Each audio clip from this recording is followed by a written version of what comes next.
O produtor rural se prepara para a safra 25 e 26 com muita apreensão, Carol. Os juros anunciados para o plano empresarial estão próximos aos praticados pelo mercado. Olha só, 15%, hein?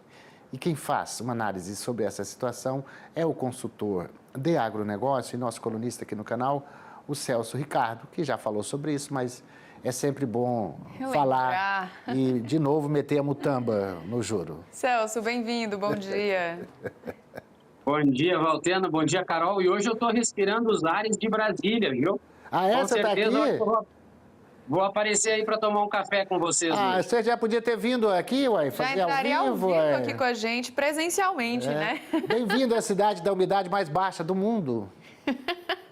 Muito obrigado, muito obrigado. Temos uma agenda forte hoje no Congresso, mas eu vou aparecer mesmo aí para conhecer vocês.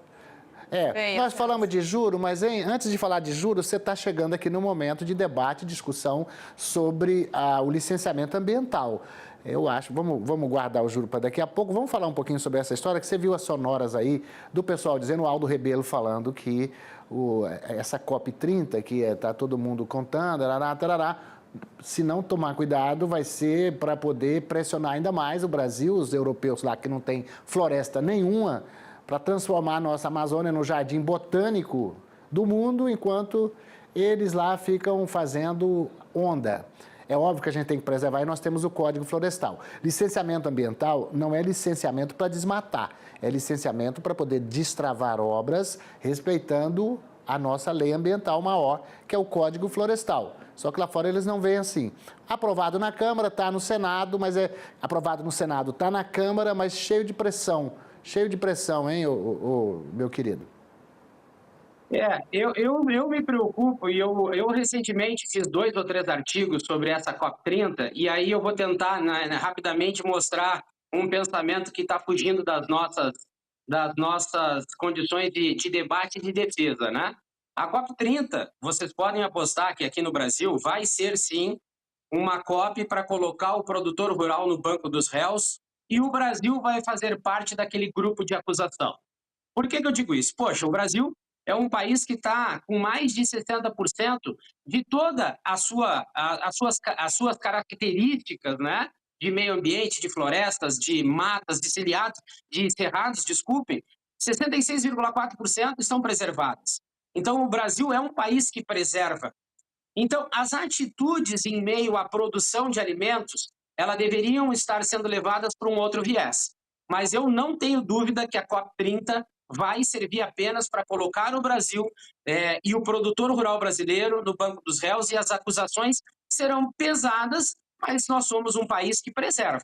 Quando comparado com a Europa, principalmente, que já devastou tudo que tinha, então hoje o Brasil virou, e infelizmente, para o próprio governo brasileiro, o grande causador de tudo de ruim que está acontecendo, inclusive com relação ao meio ambiente. Mas só vou pincelar alguns dados aqui. Nós temos hoje, só de área, né, doada, por exemplo, para os assentamentos, mais de 88 milhões de hectares, sendo que 30% a 40% só dessas áreas são produtivas, as demais estão abandonadas.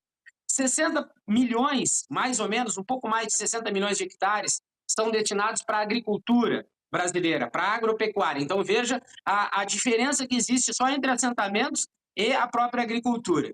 Mas um dado que ainda nos preocupa, e aí falta gestão para o Brasil estar trabalhando e mostrar para o mundo que nós somos um país que preserva, está ligado diretamente aos mais de 177 milhões de hectares de pastagens que estão com algum tipo de degradação.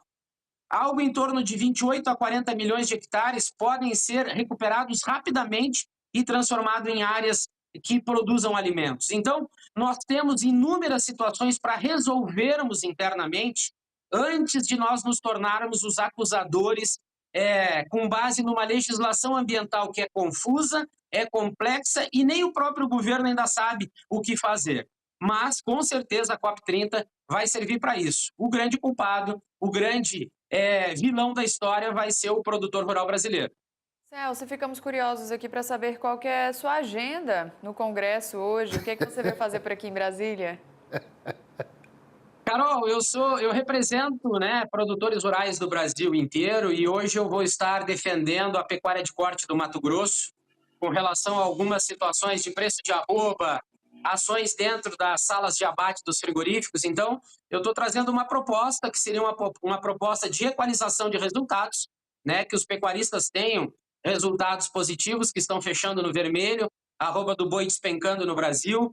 A gente trabalha muito com alguns pontos, alguns indicadores, né, de arrobas, os principais do Brasil, mas quando a gente vai para os interiores, onde os frigoríficos trabalham mais à vontade, nós já estamos falando em preço de arroba de 240, 250, e no Mato Grosso hoje, para vocês terem uma ideia, o preço, o ponto de equilíbrio da arroba do boi deveria estar em torno de R$343. Ponto de equilíbrio considerando a recria, né? Eu compro o bezerro, eu invisto 24 meses, esse animal pronto para abate.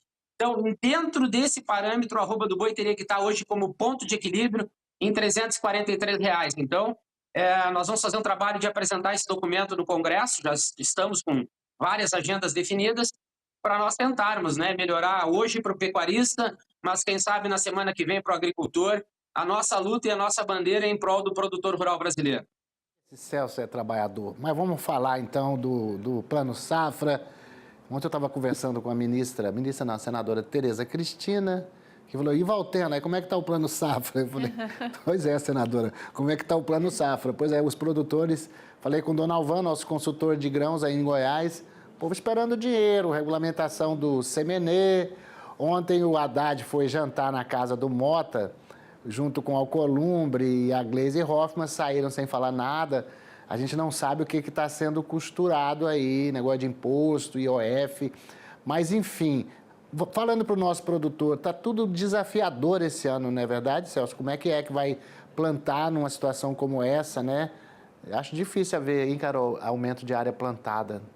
E você? Olha, eu tenho totais certezas de que não vai haver aumento de área, muito pelo contrário. Nós estamos considerando, né? Eu vi agora há pouco as pessoas falando do Rio Grande do Sul, que já são 4 períodos de seca, veio uma safra boa, a safra do ano passado destruída com as enchentes, muito pior do que a safra, e olha que foi preocupante. Nós temos o solo que perdeu os nutrientes, no centro do país nós tivemos os problemas de seca, então o solo no Brasil hoje, que era uma coisa que nos enchia de orgulho no passado, né? A terra produtiva, hoje já é um fator preocupante. Nós vamos ter que investir muito no solo para que a produção, né, as áreas plantadas tenham produtividade. Mas quando a gente vai para o Plano Safra, eu digo assim, o otimismo político em Brasília, e aí eu falo do governo que já nem está mais tão otimista, né? Eles já falam até com com aquele ar meio desolado, não é e não vai ser nem de perto esses juros anunciados pelo governo. Se nós nos pautarmos, né, pelo ano passado, que nem dinheiro teve, foi anunciado aquele plano safra, né, aquele teatro todo do maior plano safra da história, mas não teve dinheiro no final. E eu digo isso porque eu tenho, né, contatos que buscaram e não houve o dinheiro, não tinham dinheiro, desculpa.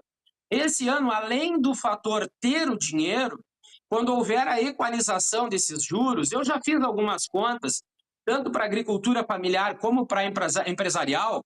No final das contas, quando o produtor for assinar mesmo os documentos, né, para a liberação do crédito, que vai ter mais exigências, mais garantias, eu acredito que a agricultura familiar vai ficar em torno de 17% a 20%, e a agricultura empresarial de 24% a 28%.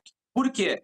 Selic em alta, esse juro do IOF já está sendo computado nos bancos, nós temos o acréscimo de 5% nas LCAs, que vai limitar um pouco, né, o acesso. Nós temos a questão do seguro, que foi cortado os 42%. O Fávaro tentou anunciar que vai repor, que o governo vai repor esse dinheiro. Então, os bancos privados vão ficar com a maior fatia desse empréstimo, trabalhando com juros de mercados e toda aquela burocracia que eles vendem, né? Seguros, consultorias próprias. Eu acredito que os juros vão estar muito altos, com os resultados das commodities, que a gente fez uma avaliação, que todas estiveram em quedas de preço, tiveram quedas de preço, com exceção do etanol, que fechou no zero, né, no percentual zero. Enfim, o cenário é preocupante, é complicado, e viabilidade econômica e financeira, mediante esse cenário, o produtor rural não está tendo muita expectativa positiva, não. Celso, Obrigado, né, pela sua presença aqui com a gente. Boa estada em Brasília.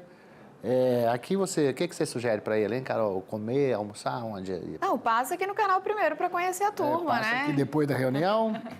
Você vai lá para o Congresso Com Nacional, certeza. vai acompanhar a IOF, você vai acompanhar a discussão sobre a securitização. Você chegou num momento bom aqui em Brasília, agitado. Movimento, né? Com certeza eu vou passar por aí sim depois das reuniões. Podem apostar. Celso, obrigada, viu? Obrigado, Celso. Bem-vindo. Tchau, tchau. Um abraço para vocês aí. Até semana que vem. Até.